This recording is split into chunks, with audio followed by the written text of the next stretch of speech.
Hey guys, what's up everybody? It's World of Wrestling. I apologize for the last couple of days. I know I haven't uploaded any videos since Dynamite of last week. So it has been a while and I greatly appreciate you guys hanging in there. I've been really busy with this move and packing, but I'm not going to skip out on Dynamite reviews. I will try to give you guys a SmackDown review Friday night if I'm not too busy. If not, I will definitely provide it on Saturday night, most definitely.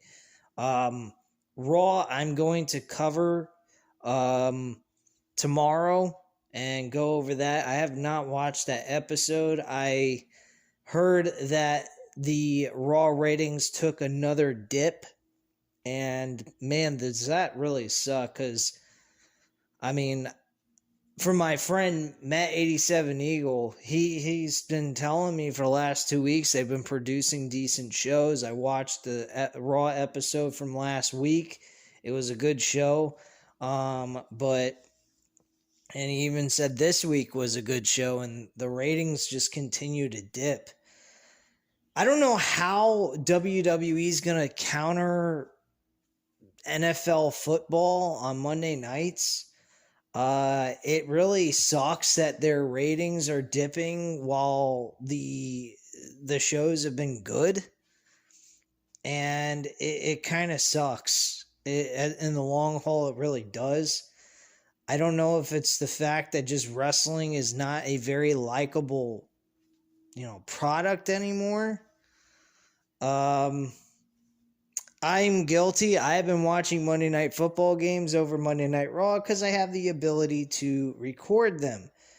If I didn't have the ability to record them, I would not be missing Raw. I'd be watching Raw over the NFL because I do have the NFL Plus, so I could always go back and watch those games. And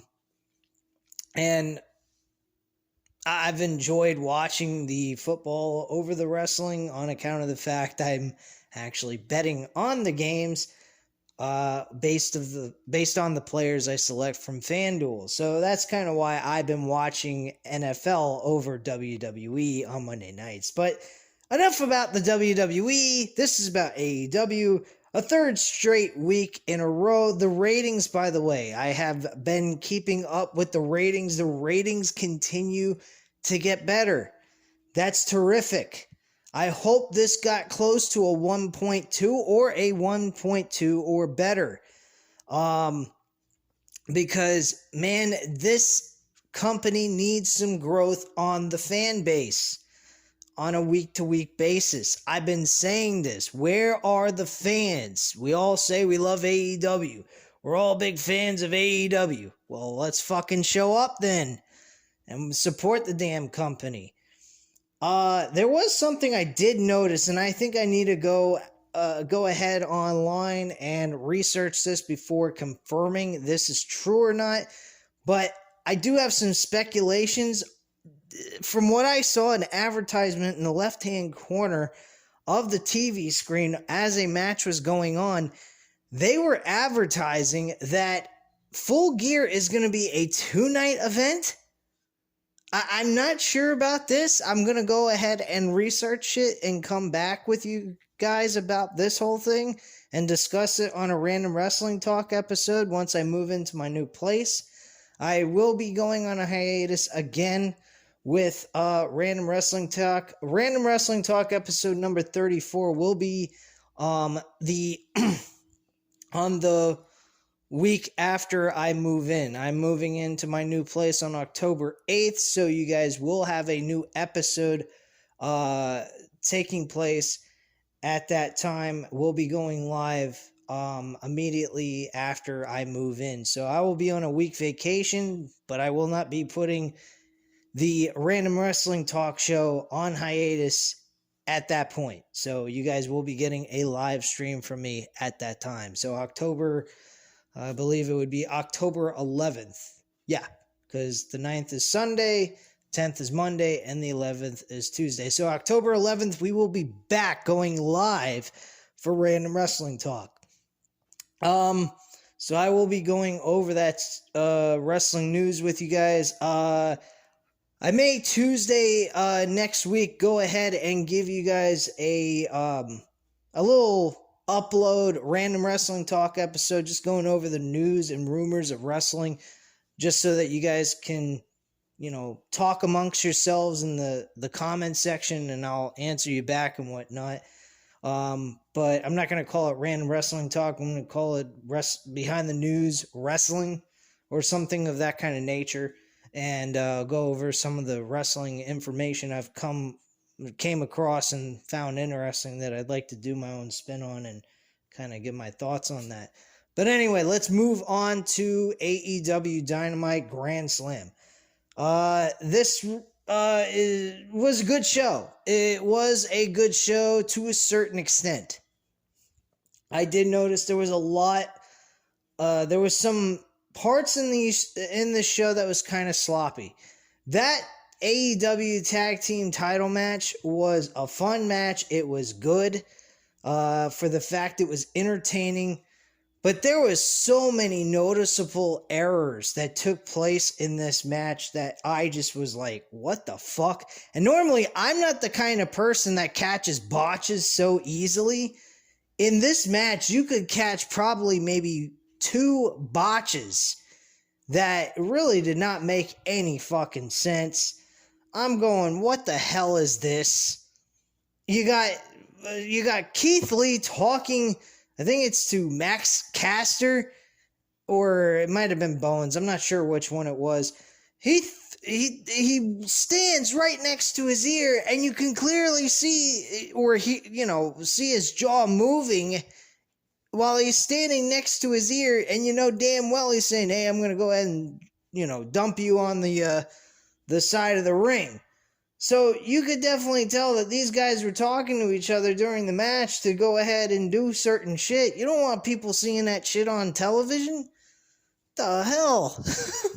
I mean, under normal circumstances, when you're on the outside and you're both laying down on the floor and you're next to each other, you could kind of like talk to each other and tell each other the next, spot you're going to do and whatnot, and move it into the ring and execute the moves. But this was weird. I mean, you normally don't see a wrestler talk to another wrestler who's his opponent and talk to him and then execute a move. That's very uncommon in my book. I don't see that happen too often. And man, that was just awkward to me. But I'm not going to discredit the match. The match of volume, when it came to the crowd reaction, it was just as equal as their first encounter with those two teams. I will give them that. That was a really good imitation, but as wrestling goes, their first match was far better than their second match. I'm just going to say that. Any of you have any problems with that? I'm sorry. I think that their first encounter was far better than the second. Easily. And had they went with the Acclaim at the pay-per-view of All Out, I think that match would have been the best match of them all. Because of the fact that it would have given a humongous pop to that entire crowd in Chicago at All Out. I mean, seriously, that would have been a fucking amazing moment. This moment feels a little... I'm not going to say it's bad. It's not. But wouldn't it have made more sense if they won the damn titles at All Out and then defended against Keith Lee and Swerve Strickland? Keith Lee and Swerve Strickland at Crown Jewel. What the fuck? Grand Slam. Who the fuck would want to even care? Who would care about Crown Jewel? I fucking cover Crown Jewel because I have this channel.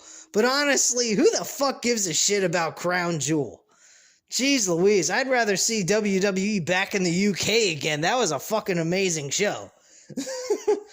But anyway, let's get back to AEW. I keep talking about WWE on this review for some stupid odd reason. But yeah, this match was good. I'm not going to say it was terrible or it was trash. There was some mistakes. The moment would have been more capitalized in All Out in Chicago than here. Because this, I don't know, it just didn't feel the same. It was a good match, but it wasn't the same. And it was mentioned by JD from New York that this matchup that they had the first time was a missed opportunity, and he even thought that the Acclaim should have won the tag team titles at that point. Personally, you could have seen a heel turn by Swerve Strickland on Keith Lee at Grand Slam, and we would have been off to the races with that rivalry between those two. That would have made a little bit more sense. But hey, it doesn't really matter. It's not a big deal.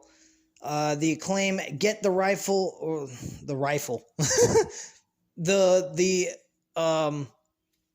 deserving win here, and they are the new tag team champions. The All-Atlantic Championship, I think, was probably by far the weakest fucking match of them all. I swear to God. The ending to this match was absolutely fucking terrible. It felt like a lackluster creative booking decision that was an absolute trash. 100% trash. Pac wins with taking the fucking, the little hammer that you use to hit the bell to start and end a match. He goes ahead and he takes that and wallops fucking, Orange Cassidy in the head to get the victory and throws him in the ring and gets the 1, 2, 3 in the middle of the ring. Referee acts like he didn't see a fucking thing. He's standing there and he's witnessing all this happen.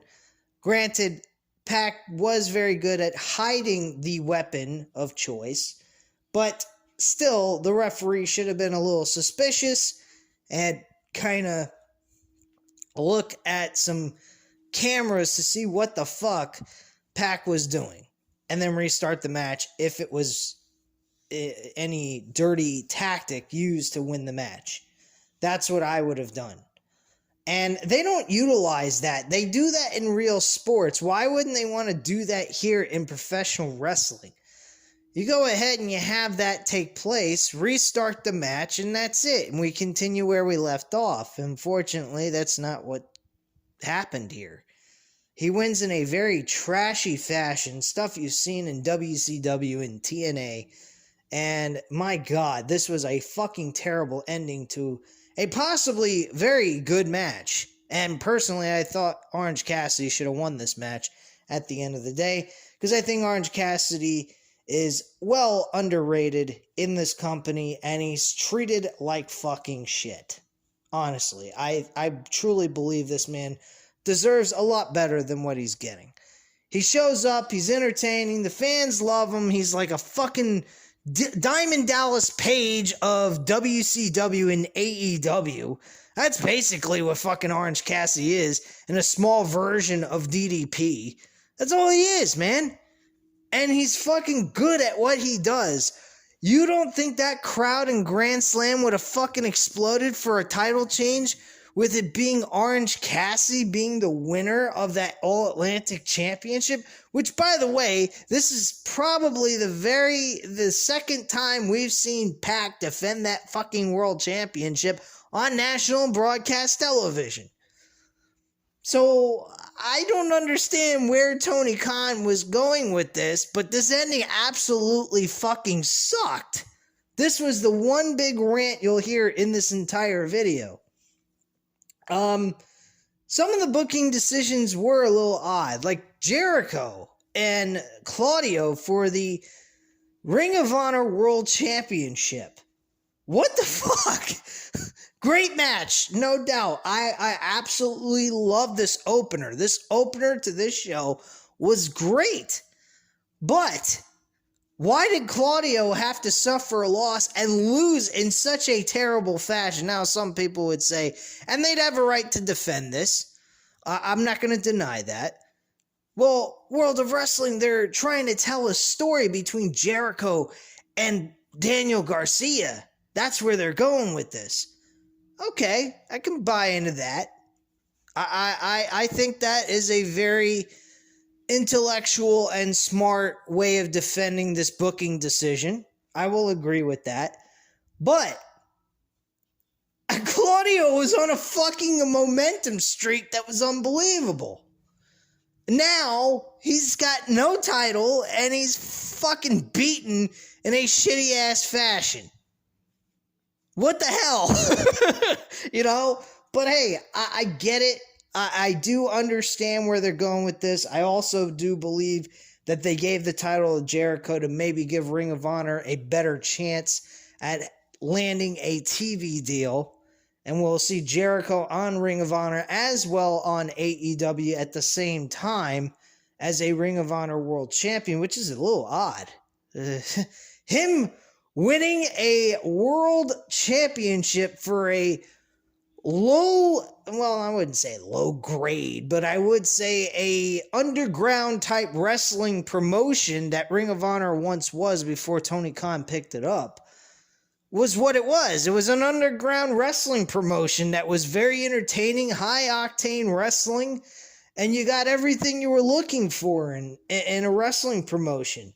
It was more like a classed-up ECW type of wrestling promotion. And, you know, him winning that title kind of feels weird, personally. But it was a good match. Claudio was good in the match. Jericho won, but I got to admit one thing. The referees look like a bunch of fucking retards tonight. These referees were not doing their jobs. You literally had a bunch of screwjob finishes that makes me go ahead and say to myself, what are these referees being paid to do? Look like idiots? Or what? They're worse than the NFL referees or the umpires in the Major League Baseball. This is fucking terrible shit. The WWE referees are better than AEW referees, man. It's like they can't even fucking uphold the rules in this damn sport. What the fuck? Look, I may be going off the cuff here. I may be going a little too crazy over this and getting a little too extreme on what's happened here tonight. And if I am, I apologize. But at the end of the day, guys, come on. We need these referees to take a little bit more charge. Because I'll be perfectly honest with you. These referees couldn't kiss fucking Earl Hebner's ass. I mean, literally, Earl Hebner, man. He stood in the ring with the biggest guys in the world. Triple H is a prime example of this, man. Oh, man, I love those Triple H, Earl Hebner interactions they used to have back in the day, man.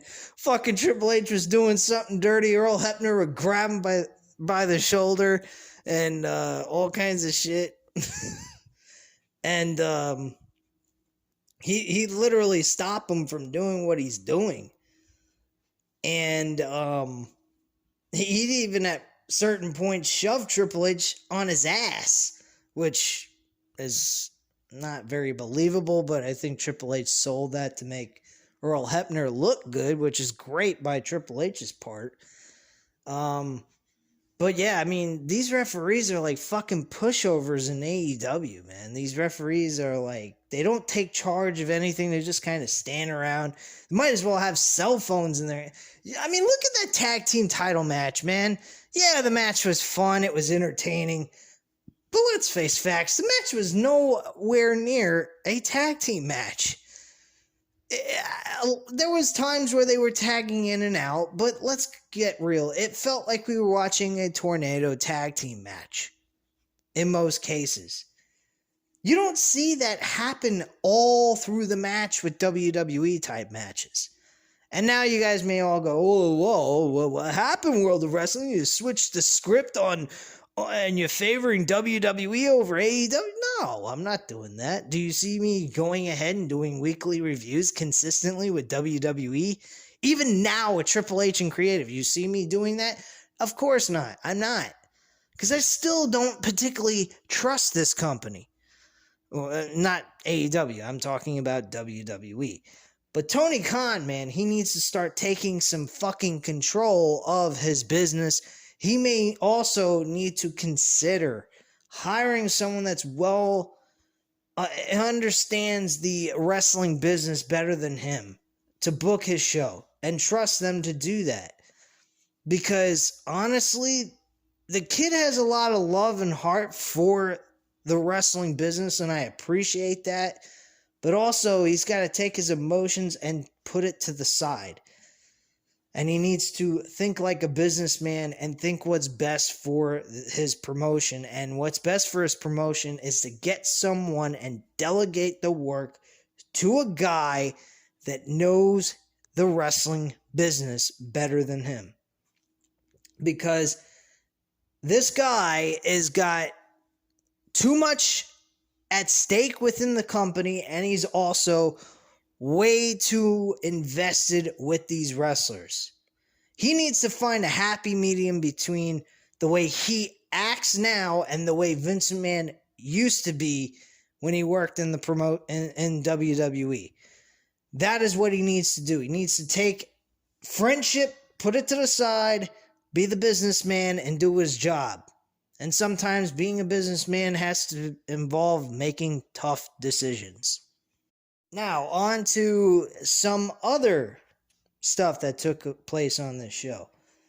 I actually enjoyed the AEW Women's Championship match. Well, the so-called interim title. You know something? I'm really starting to think that they really need to get the terminology interim out of the fucking announcement of the champion. I really do. I don't feel that they should have interim title or interim champions. You want to know why? Because in professional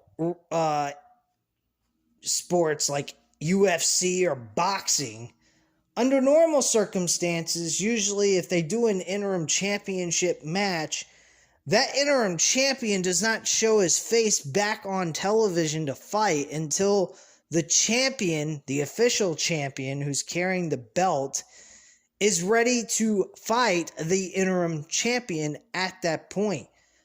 You look at Jon Moxley's run, and now Toni Storm is going through the same exact thing. You basically have the interim champion being a workhorse champion, doing all this legwork, and then at the end of the day, you're painting yourself into a corner and making the match between the, I'm going to say, former champion, Toni Storm, because she should be stripped of the title, as well as CM Punk should have been. And the former champion should be going after the official world champion who won the title after he was stripped of his belt. That is the way the wrestling business should work in that, under that circumstance, because the interim champion has to do all the legwork, carry the company on their back in their division, and then the champion gets to nosy his way on in, still being claimed to be the official champion, yet not able to defend their title at all within those few months that they were gone.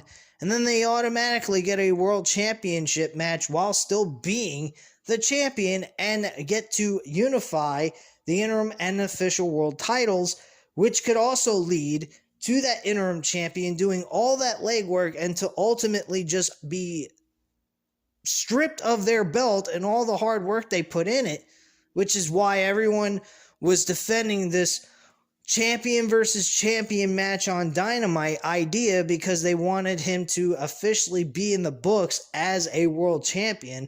So they had to have Jon Moxley win in his hometown. I think it was his hometown. Was it Cincinnati or Cleveland? I think it was Cleveland. He wins and becomes the official world champion, ultimately losing the fucking official championship about less than 2 weeks afterwards and being no longer the champion. Now tonight, he finally wins the World Heavyweight Championship back. I love it. I think Jon Moxley and Bryan Danielson did an excellent job here. I enjoyed this match. The Fatal 4-Way Women's match was a very entertaining match as well. Very close matchup. Athena almost won a few times in this matchup. I thought that was a very cool thing that they did. Serena Deeb did her part in this match to make it good. And Britt Baker, well, she suffered a loss in this match, which I thought was very, very good. This booking decision was probably the best decision Tony Khan did, was have Britt Baker be the one to suffer a loss in this match. Now they have Paige, formerly from WWE, reappear into the wrestling industry as Sierra, I believe is how you pronounce her name. That was a name I believe she went by before she went into the WWE, when she was in the United Kingdom at the time. I'm not sure. But she looks great. She's in great shape. She looks gorgeous as hell. She looks 10 times better without all that fucking makeup all over her face. She has a normal amount of makeup on her face and everything. And I think she's going to be able to do some good things here in this division. Will she be able to carry this not this promotion, but this women's division on her back? I don't think so. I think she's going to need a lot of help to get this division off the ground within this promotion. So there's going to be a lot of work that's going to be needed by everyone in this division to make this division as good as a WWE Raw or SmackDown. Well, SmackDown not so much, but Raw, yeah. They do need some work to get that division elevated off the ground. What else happened on this show? Oh yeah, MJF. This motherfucker. Holy shit. This guy is what a fucking joke this dude is.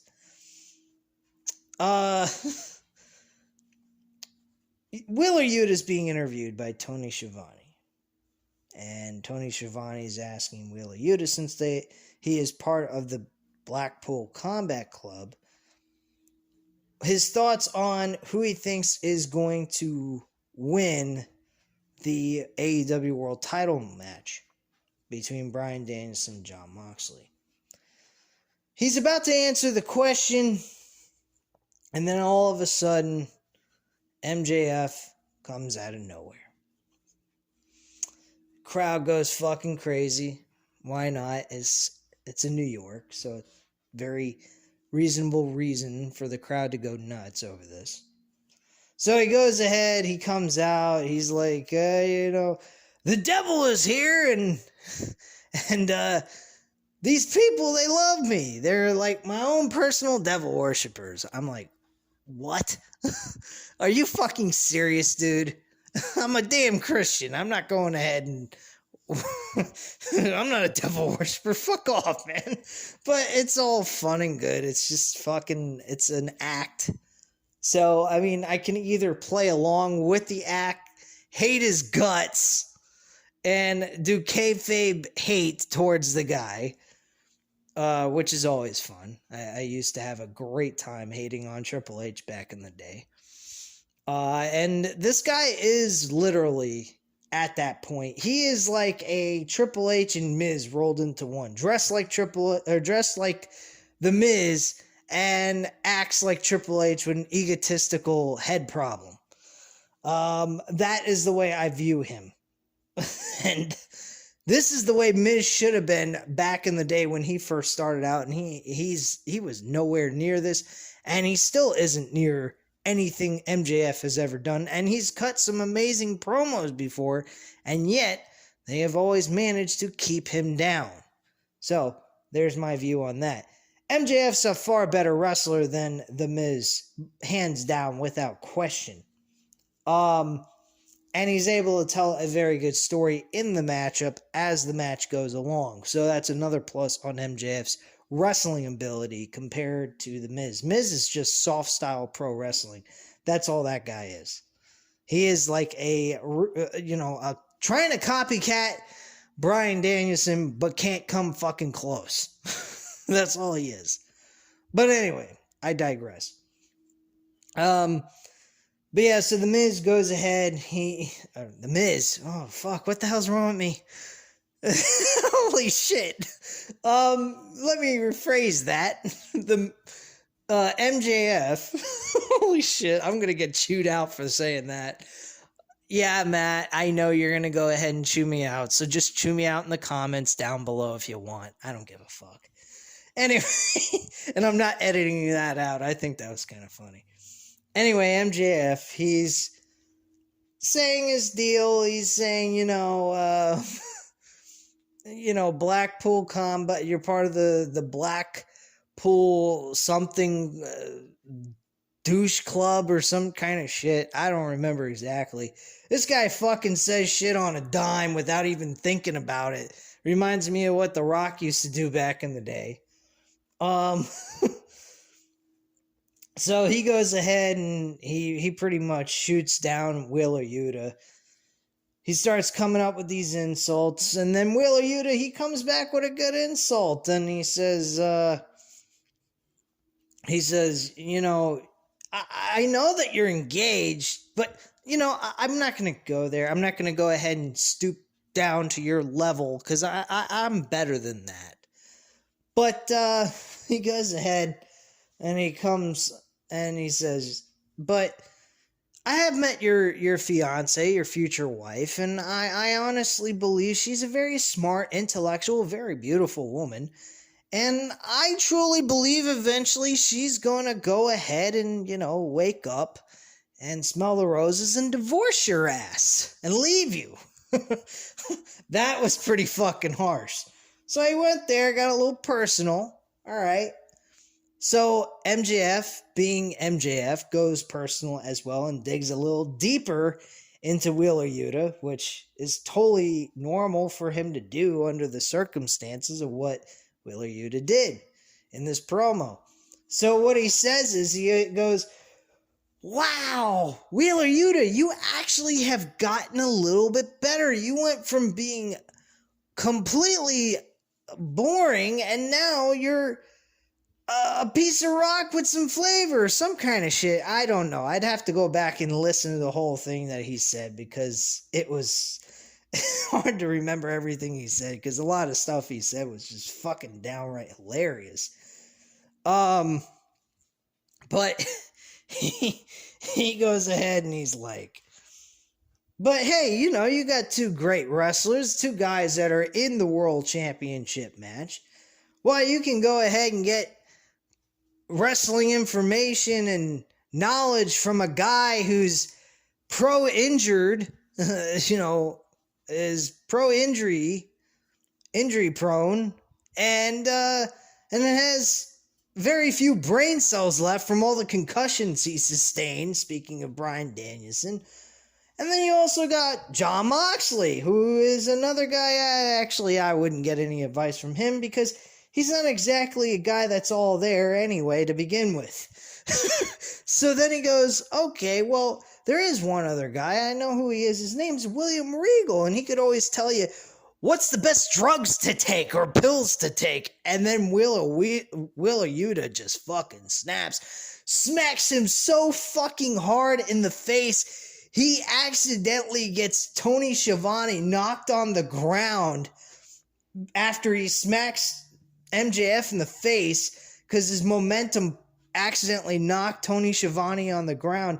And then he got mad at Tony Schiavone for being in his way after he was smacked in the face, and started shoving him on the ground and hitting him in the back of the head, mistreating him like a pile of garbage. And I swear, man, it was fucking unbelievable segment. So that was pretty explosive. And then Wheeler Yuta tackles him on the ground, beats the shit out of him for a little bit. Morrissey shows up out of nowhere. This guy, oh man, Big Cass, the guy the name he used to go by in WWE. Morrissey, I'm telling you guys, he is definitely a guy I could see eventually becoming a world champion at some point. This guy has got it. He is a fucking terror. He is basically an improved wrestler, but looks like Kevin Nash.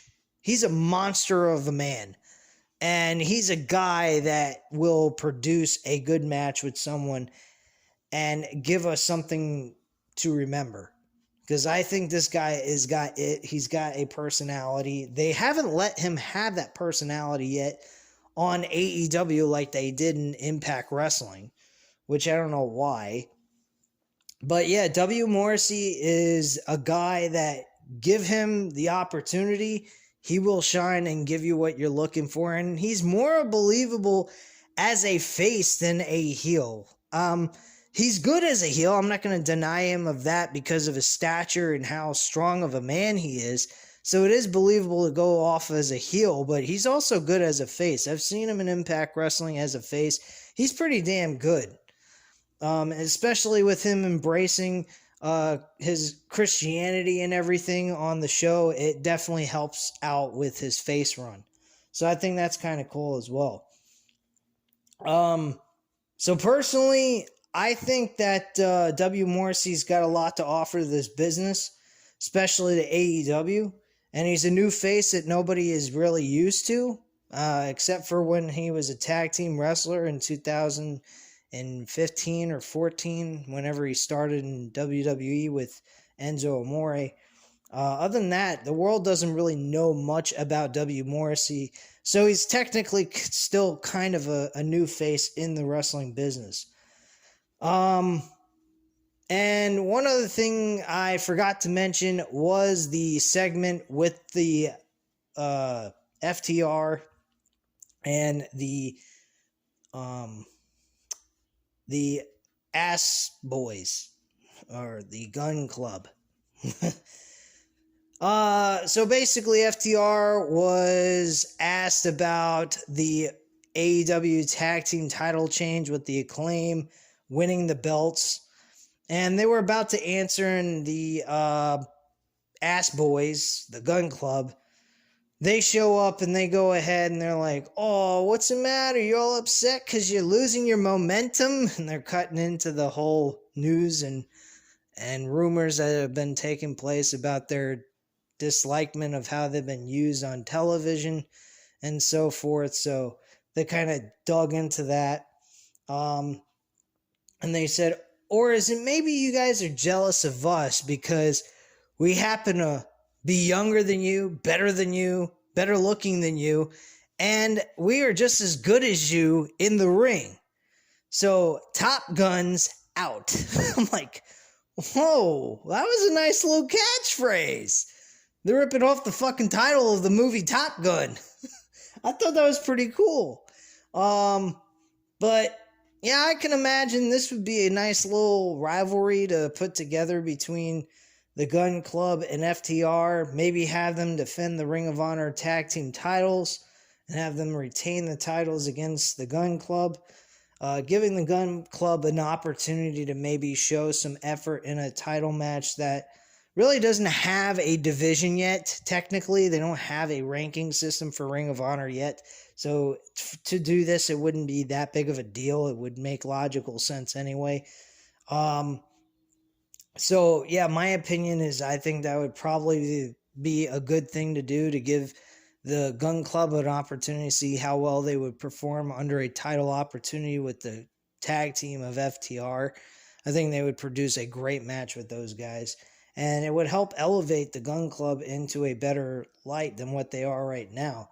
But I did like that segment. I thought that was pretty good.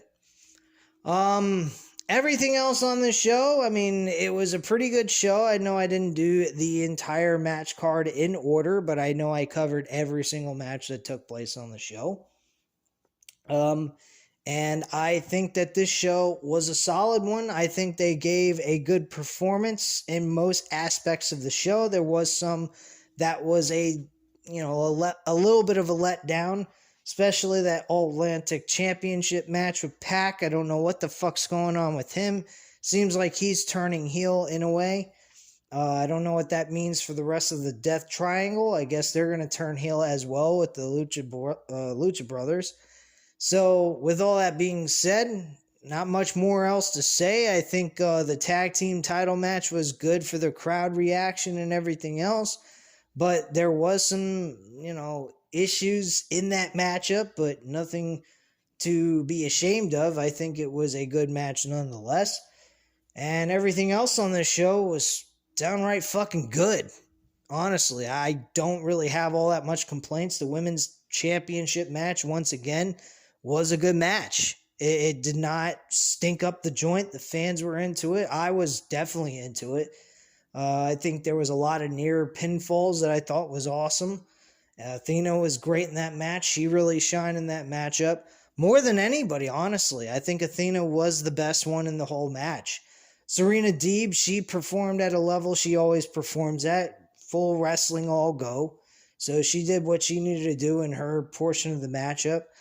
Toni Storm was okay. I mean, she wasn't the biggest highlight in the whole entire matchup, in my personal opinion. I found Athena to be the bigger person in this matchup. Britt Baker was the person to suffer the L, which I give a lot of props to her. I think that her taking the L in this matchup shows that maybe, hopefully, she was willing to, put somebody over like Toni Storm and help elevate her. And if that was the case, kudos to her. If this was Tony Khan's booking decision overall, well, smart booking decision on his part, probably the best one he made this is the best booking decision with the women's division at all, completely. So anyway, guys, that's all I got to say at this time. I hope you enjoyed the video. If you did, go ahead and hit that like button. Hit the subscribe button if you're not already subscribed to the channel. And leave a comment down below. I'll definitely get back to you on that. And I thank you guys very much for watching. Have a great night, guys. Bye.